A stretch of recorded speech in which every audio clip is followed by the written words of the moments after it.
Bonjour, je me présente. Mon nom, c'est Richard Godbout. Je suis une personne atteinte de fibrose kystique en attente d'une greffe bipulmonaire, ça veut dire les deux poumons. Ça fait 3 ans que j'attends, c'est très très long. Il me reste plus que 16% de mes poumons. Je ne sais pas si vous pouvez imaginer ce que ça représente, 16%, là. C'est pas beaucoup. Puis je réussis à respirer avec ça. Quand je me lève debout, c'est plus difficile. Marcher, c'est difficile. M'habiller, c'est difficile. Tout est difficile. À un tel point que je suis obligé de faire des pauses. Je mets mes bas, puis je suis obligé de faire une pause. Après ça, il faut que je fasse une pause pour mettre ma chemise. Une fois que j'ai mis ma chemise, je fais une pause pour mettre mes culottes. Vous imaginez qu'avec la porte sonne, puis que j'ai rien sur le dos, c'est bien de valeur, mais je ne vais pas répondre. Fait que c'est un peu comme ça que ça se passe. Et puis, ma vie est devenue un vrai cauchemar, un vrai calvaire, finalement. Ce message-là, je le fais pour que notre bon gouvernement l'entende, puis qu'il essaye de changer les choses au niveau du don d'organes. Présentement, le don d'organes, il faut que les gens signent leur carte. C'est pas comme ça qu'il faut que ça fonctionne. Il faudrait que les gens signent leur carte pour ne pas donner, comme ça se passe en France. C'est comme ça que ça fonctionne là-bas.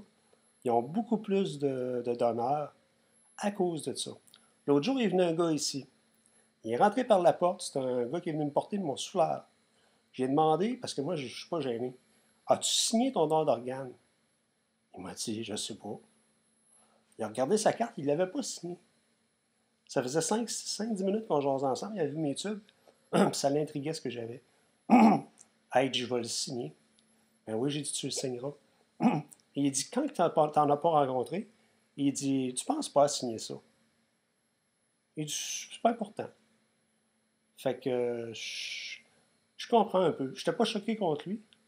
Lui, c'était pas important pour lui. Il ne savait pas c'était quoi. Puis, je l'ai renseigné un petit peu.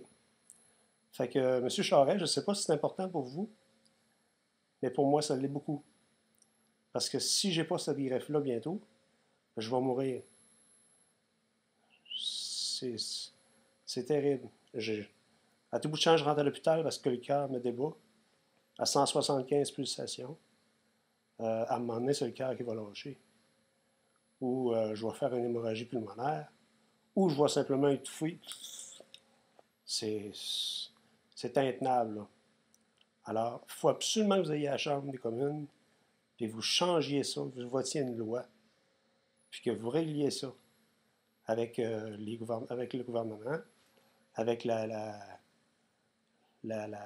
SAC, puis tout le système de cartes. Il faut que ça se règle. Il faut qu'on ait un changement le plus tôt possible pour que les gens comme moi, on puisse continuer à vivre. On s'occupe des chats, on s'occupe des chiens, on peut s'occuper des humains. Ça serait agréable. richardgodbout.com si vous voulez m'écrire. Je suis un peintre. Sur richardgodbout.com, vous allez avoir le lien. Merci, bonne journée.